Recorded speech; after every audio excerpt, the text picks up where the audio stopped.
Tuza FM reka ndabaramutse ndabahe n'ikaze mu kiganiro Mvura. Cuno munsi kiganiro kiba yagira byinshi ku magara y'abantu nkuko musanzwe mumenyereye. Na kiganiro mushikirizwa na Lohita Flavia Shitegetse mandikumwe na muganga Tania Ineza Gahama. Abaramutse je tubabwira ivyo tuyaga kuno munsi. Ndakora mu cyane na Lohita ndaramukire cyane n'abanywanyi b'ikiganiro Mvura bakunda kutwumviriza. Twongera dusura kubaha ikaze. Ego tubaha ikaze tubibutsa ko mushobora kutwandikira haba kuri Facebook canke kuri numero za Tuza FM nkuko musanzwe muzimenyereye. Murashobora guterera, murashobora kubaza ikibazo, murashobora kuvuga ico mushaka ko tuganira ko ubutaha mu kindi kiganiro. Uyu munsi rero mu kiganiro Mvura tugaruke ku bintu kanshi tubona mu buvuzi mu kibano, hamwe umuntu agenda kwivuza agasigurira muganga ibimenyetso vy'indwara yumva afise, agasigura ariko ugasanga ico avuze ntibariko baragitora mu buvuzi. Bega vyagenze gute ko kabari indwara afise? Nyene nivyo tugaruke ko nivyo muganga Tania Ineza Gahama adusigurire, ahubwo acagira ko atangura atubwira ingene biba vyagenze nico biba vyavuyeko. Urakoze cyane Lohita. Uno musi ndashaka tuganire ku kintu kwa muganga bita symptômes médicalement inexpliqués. Mucongereza bavuga ngo medically inexplained symptoms. No kuvuga ni ibimenyetso bidasigurwa n'indwara yo kwa muganga. Ni ibimenyetso hariho igihe umuntu agwara ariko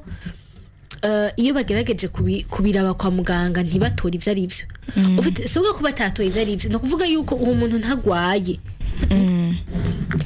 Aragwaye umugabo iyo bariko baramupima medically kugageje gukoresha uburyo bwo kwa muganga ntamvu ifatika yo kwa muganga ihari. Ntibisiga ko umuntu atagwa uragwaye n'ivyo, ariko indwara yabiteye akanuvuga gutyo indwara yabiteye ntayihari. Rero sugo ko ibikoresho bibuze hari igihe n'igihe no mu bihugu byo hanze ico kibazo kirahari, ugasanga umuntu aragwaye arababara par exemple akagira ibimenyetso bimwe ico kimenyetso uragifise urakimaranye imisi, ariko bagugira ibipimo vyose nta na kimwe batora. Nta ngwara n'imwe bariko baratora, nta ngwara n'imwe bariko baratora, nta kintu bariko baranakiriho kiravako, ariko uragwaye. Ivyo rero bintu birabaho. None muri just avyumva, none umuntu aba yigirishije canke ni hahandi umuntu agwara ikintu kubera yamformye cerveau kagwaye ico kintu? Oya, ntubayigirije nta na gatoya. Kugira umuntu abitahure ufite biva ku bintu vyinshi. Ikintu ca mbere biva ko birava ko ku mafacteurs psychologique, ku bintu bijanye n'amagara yo mu mutwe canke ingene umuntu aba ari kariyumva. Ica mbere nuko hari igihe umuntu agira stress cyangwa ukagira depression, agahinda cyangwa kubabara, ukaca usanga ibibazo se mu mutwe biriko birionekera ku mubiri babita gusomatiza. Donc ibibazo rufise mu mutwe, donc ingorane anxiété, ingorane donc ikibazo rufise mu mutwe kiriko kiza kibonekeza ku mubiri. No kuvuga haragira igihe ukameneka ku mutwe ukababara kubera atari kugwaye mu mubiri, ariko ari kubera ikibazo ufise mu mutwe, umutwe warengewe bitangwe kwibonekeza mu kubabara. Iyo ni imwe mu bintu bishobora kubaho. Ica kabiri ni hariho ama facteurs physiologiques, ibintu bivana n'umubiri w'umuntu, twita ama facteurs physiologiques. Ico naco bivana n'igihe biva yuko haba hariho un équilibre usanga isanzwe hari mu mubiri. Donc ni hari ukuntu umubiri usanga utunganije, ugasanga hariho ibintu chimique, hariko ukuntu umubiri hariho équilibre umuntu agira mu mubiri, ugasanga iyo d'équilibre irahari bivanye n'ihindagurika ry'ibihe, bivanye n'amafacteurs y'amahormone, ibintu chimique, donc ugasanga igihe umuntu ariko aracamwo. Donc hariho ibimenyetso usanga umuntu azaradevelopa kubera juste excès d'équilibre gato ya mubiri mugabo akwe bikagaruka. Ikindi ca gatatu nuko hariho indwara zitaramenyekana kwa muganga. Reka ndabeka akarorero. Indwara ya COVID ni indwara tumenye vuba. Ushobora gusanga hari ibimenyetso bike ariko ugasanga ntayo twagiye turamenya. Uko imyaka izagenda niko abaganga bagenda batetora indwara zishasha. Hariho n'indwara zizwi ariko ngahi wacu tutaramenya gupima canke kuko hariho ingwara usanga nk'akarorero zifata ikirere kimwe ugasanga ni ingwara zihari mu bazungu cane ngahi wacu dahari ndabaretse nk'akarorero hariho nk'ingwara amamaladi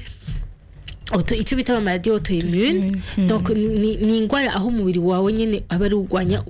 urigwanya wenyene donc umubiri wawe urigwanya ugasanga urigwa donc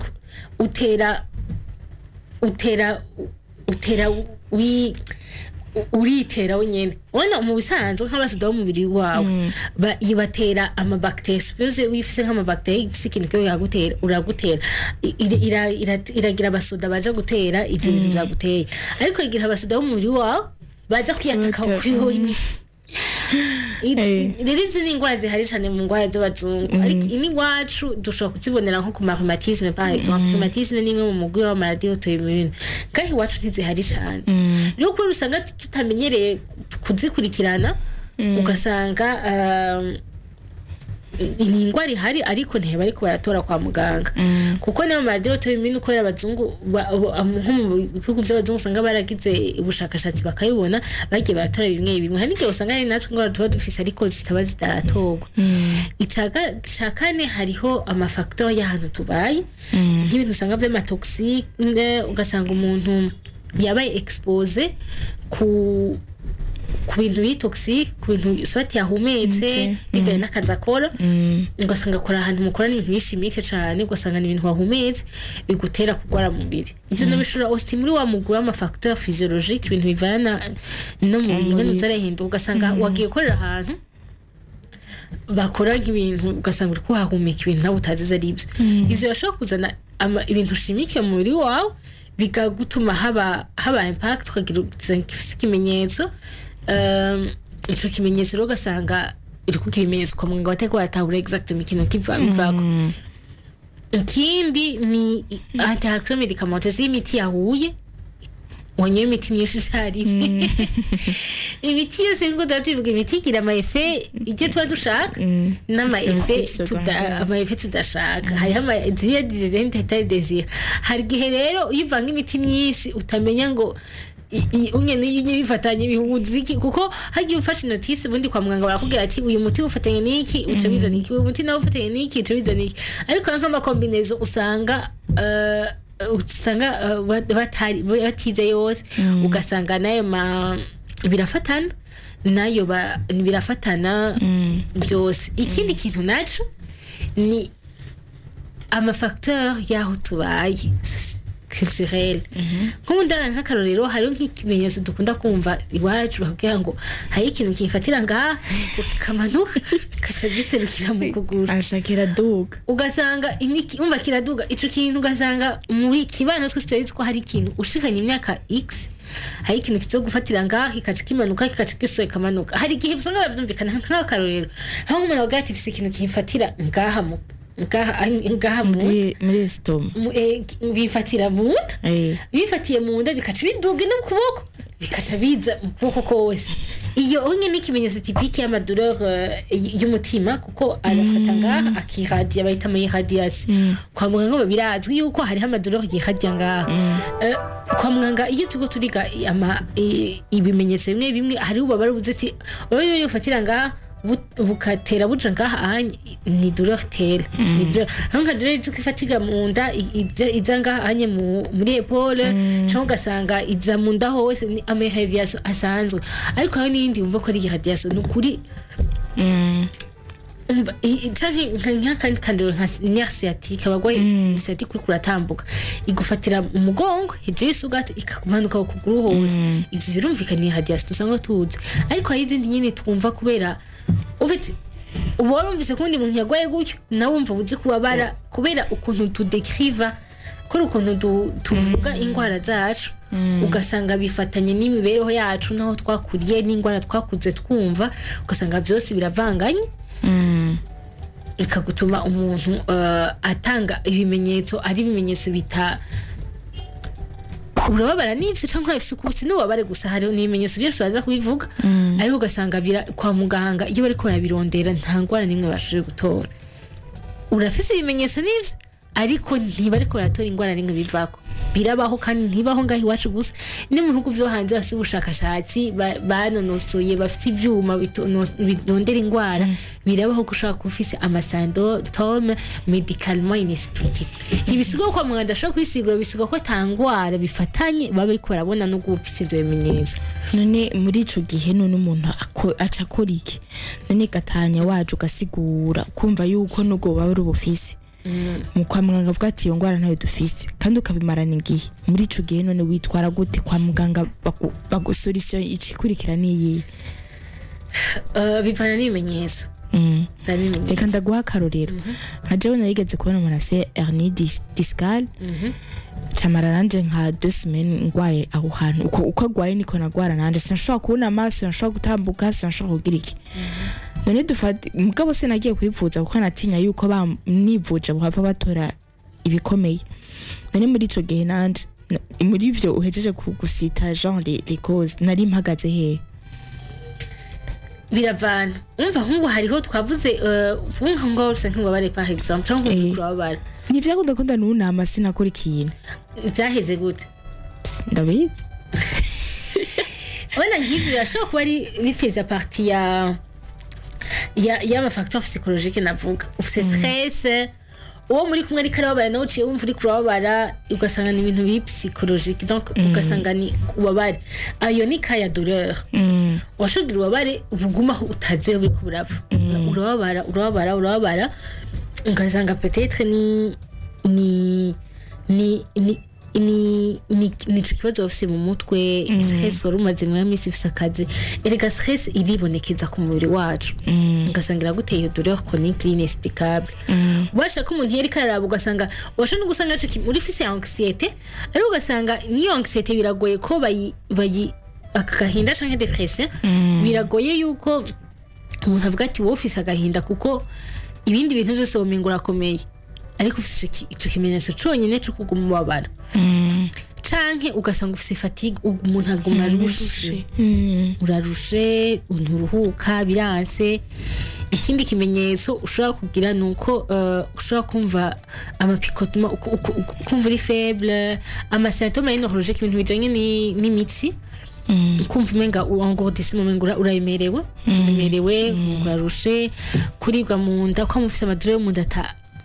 ukivuze ntuse bikanka ku mubiri n'ibindi bintu byose rero wari wambajije uti ni iki umuntu ashobora gukora icambere ni kumviriza umuntu kumviriza ufite umwanya wo kumumviriza ukumva yuko ntari karabesha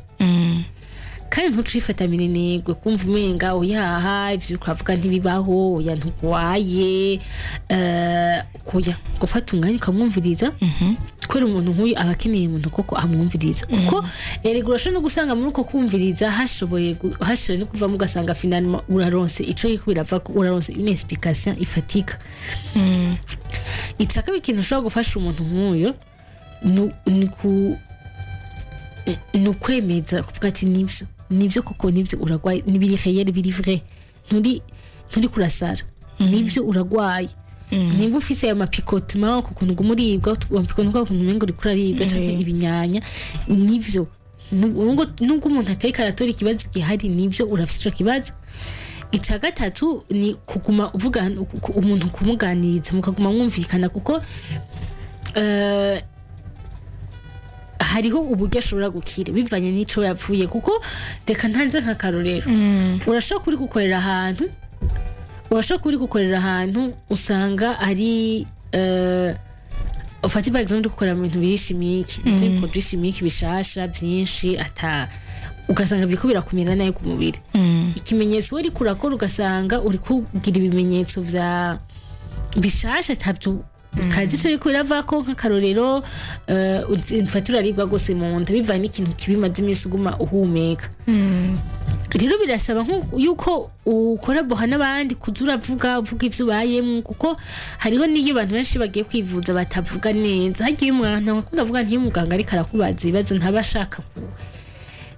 kukumviriza ntabashaka kubisusa kuya nuko bashaka kumva mbega nta kazi gashasha ufise nta bintu bishasha umaze imisi uriko ahantu baye nta kintu cahindutse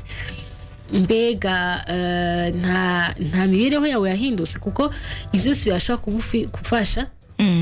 kubona ati hari ikintu gishobora kuba carahindutse rero ifo ko kuba flexible nawe ufise ibimenyetso kumva yuko iyo umuganga akubwiye yuko ati twagupimye ibintu byose ariko hari nk'utwo turatora ntibisigura ko atabyabazi bisigura ko atabyabazi bisigura yuko ahubwo hari ikintu mutaratora hari ikintu mutaratora buriya rero ahubwo mubandanya muganira n'umuganga kugira ico kintu mushobora gitora ikindi kintu naco nuko hariho kubandanya kwivuza ku muganga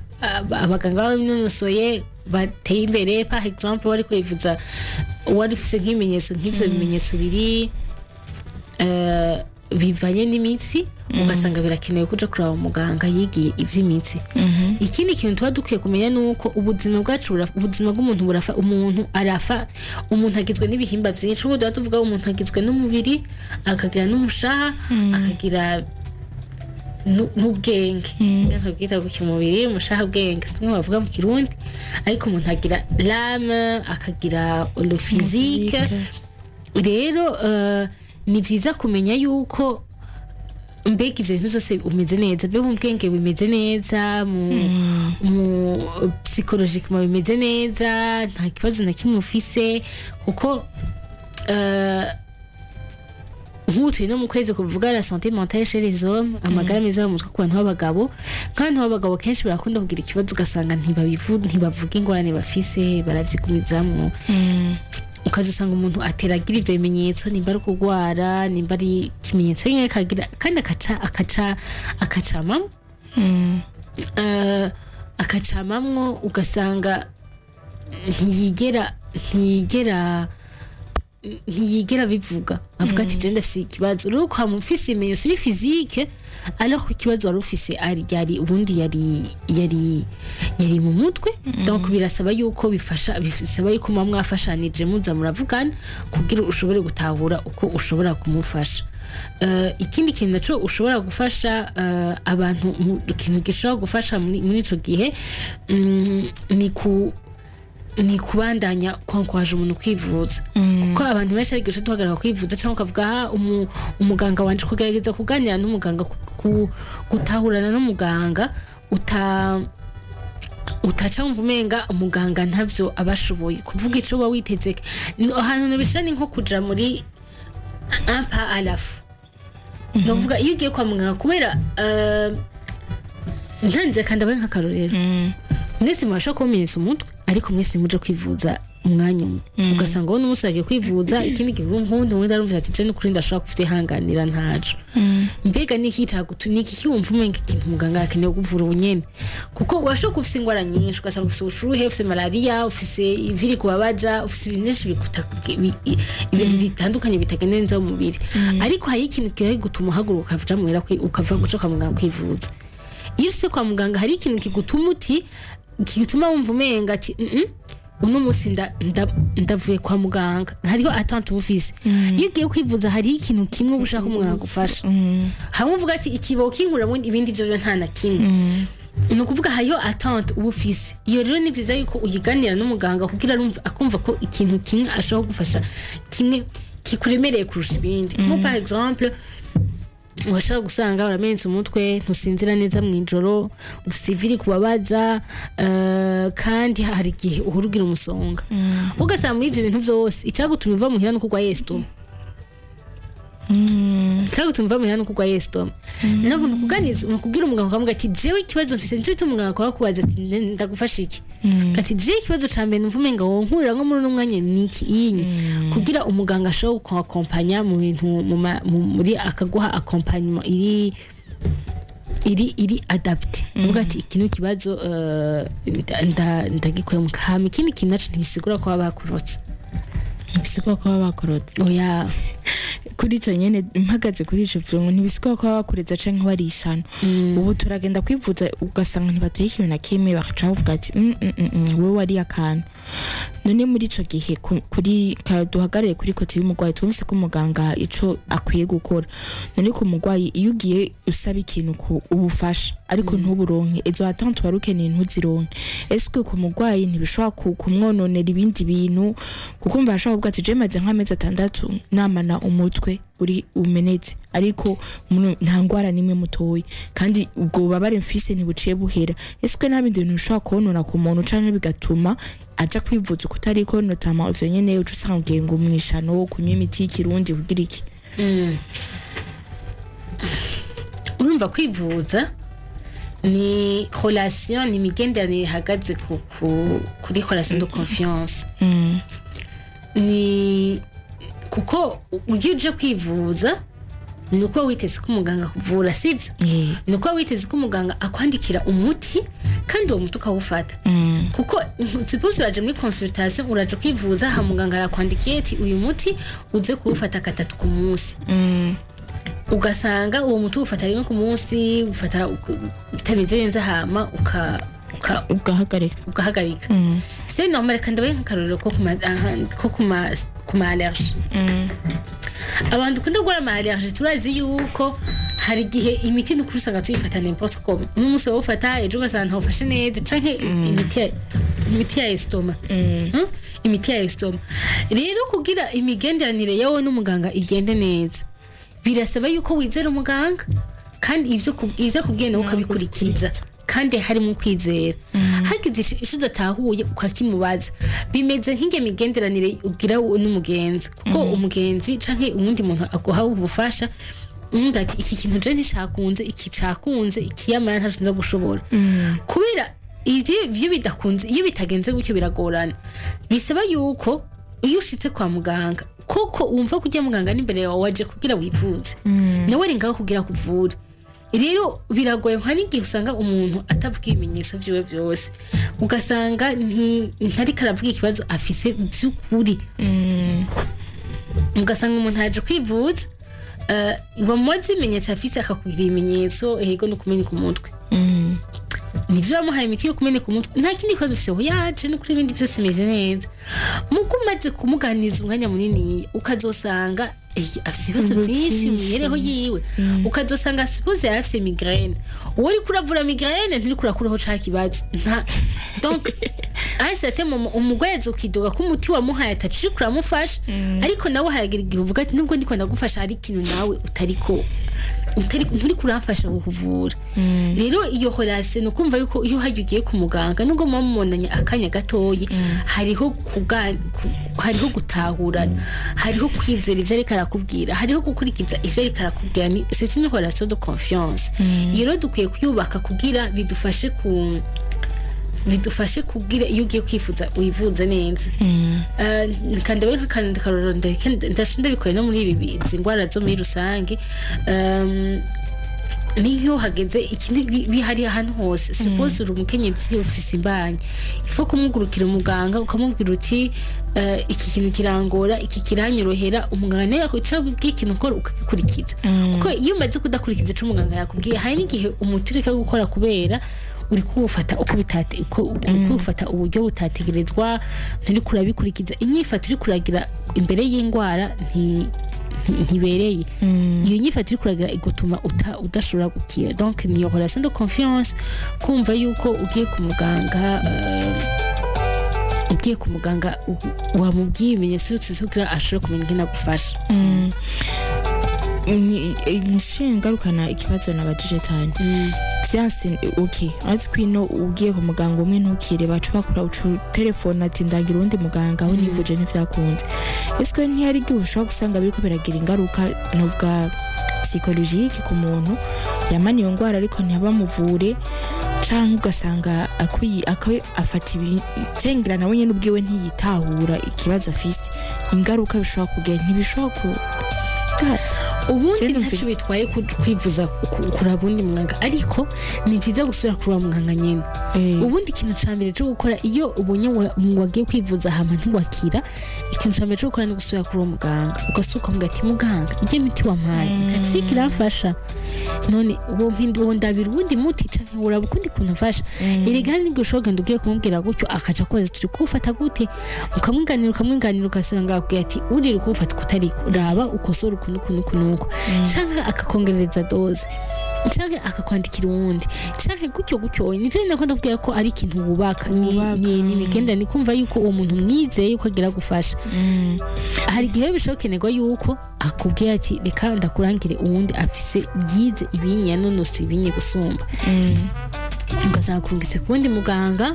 yanonosoye ibindi bitandukanye n'ivyo we yanonosoye birashobora gufasha kumva biratuma abaganga waravye naho ni bituma abaganga bashobora gukorera hamwe bakavuga ati iki gimba ko twakiravye reka turabe ikindi gihimba naco hama bakabara ingene babitunganya neza cengira ikindi kibazo nk'ivyo navyo bishitse ku mwana ndazi nk'umuntu afite umwana akiri muto ariko nizo se mwijoro hageze agumarira ntahagarika kurira nta muganga numwe bataramuvuzako ntavuga hababara nta kintu na kimwe nari mico gihe nawo nko ku mwana uca umufasha gute vyosha bigenda gute umwana nk'ubu yadutse akagumarira utazi igituma ariko ararira no gusura muri mu bintu byinshi bitera ivyo bimenyetso hashobora kuba hari ikibazo co mental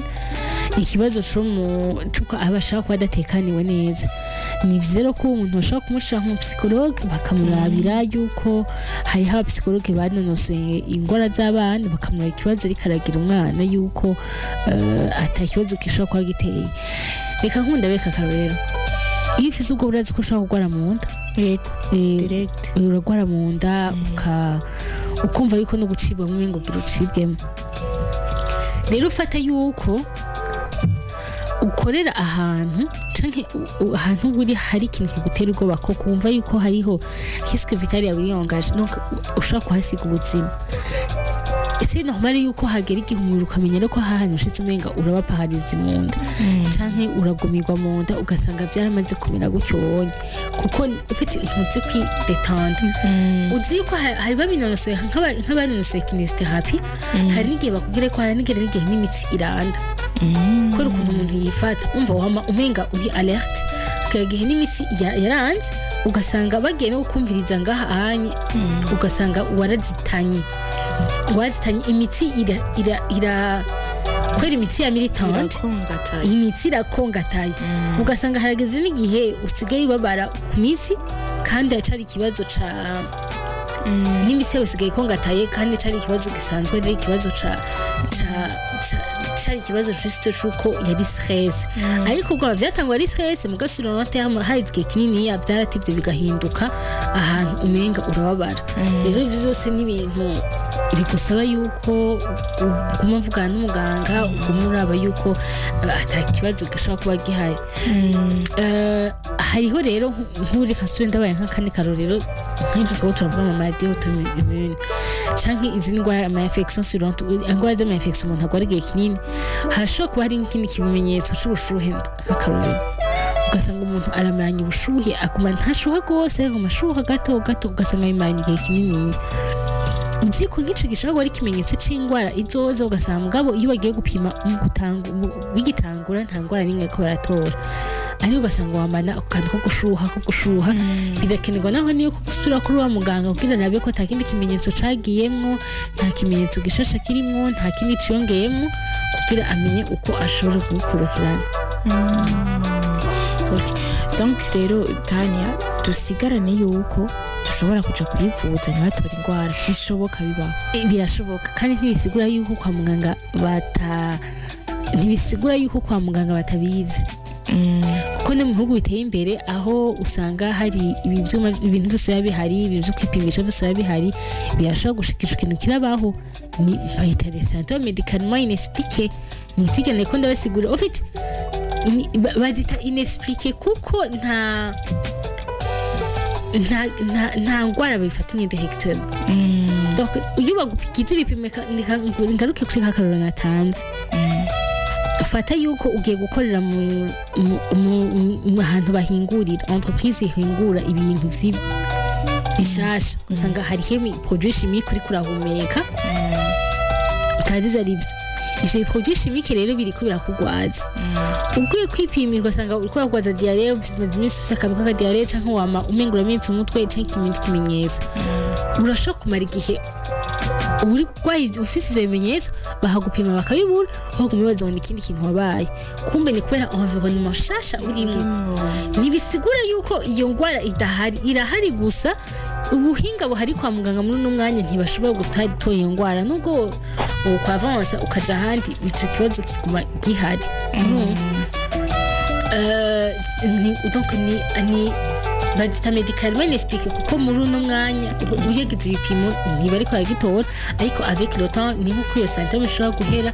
ariko no kumva ko umugwi w'ivyo bintu urahari rero mva tugaruka hahandi tubanze tumenye umubiri wacu umenya ati kuva ngiye aha mizuko byatanguye kino gihe ubu biriko bigenda gutya yego ikitaka bintu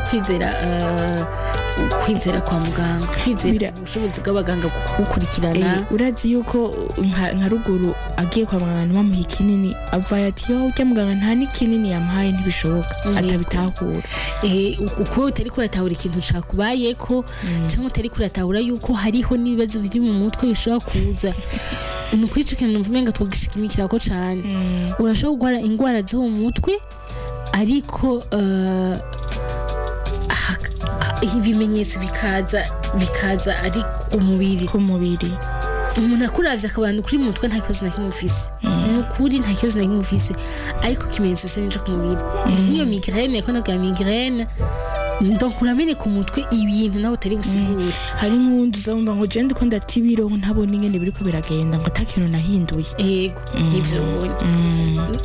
uhavuga uri kuri atibiro ntugwaye bagupimye kwa muganga nta ngwara nimwe bariko baratora ariko ku mutibiro hari ikintu gitameze neza ufise donc ntica kimenyetso kiri médicalement inexpliqué ikimenyetso kirahari ariko kwa muganga ntibe ko yagisigura ariko ni ingwara kubera iki hariho ikintu hari n'igihe usanga udashobora kubibona fasile munga sanga warahinda ingene ufungura yego ntunagifungura canke nimbo isahani ngirusigaye urya akantu gatoya canke kubera imvo iyi canke iriya canke kubura umwanya canke ku ibibazo byinshi hari ibibazo byinshi bishobora gutuma urwara ubwira ivyo bimenyetso médicalement inexpliqué ariko ntituce tuvuga ngo ubwo nyine ngo umuntu ngo yarisha no uya ntibisigura ko warisha no ntibisigura yuko ntibisigura ko warisha no canke wagize ikica kindi kibazo ntibisigura yuko ari ikintu